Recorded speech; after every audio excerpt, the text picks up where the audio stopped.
Siamo per il recupero della medaglia d'argento di Davide Rebellin a Pechino. A dirlo è stato il presidente del CONI Giovanni Malagò a margine di un incontro a Verona che ha precisato come la decisione non dipenda però dal CONI in quanto ci sono organismi internazionali.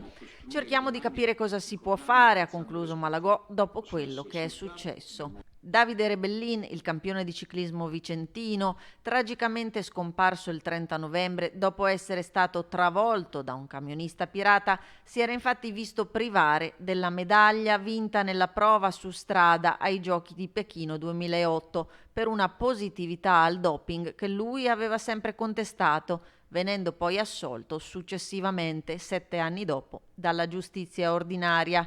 Intanto ieri è stata fissata la data per l'autopsia del campione al 13 dicembre. Con lo slittamento dell'esame alla settimana prossima si allungano così i tempi per il funerale previsti nel Duomo di Lonigo dove vive la famiglia.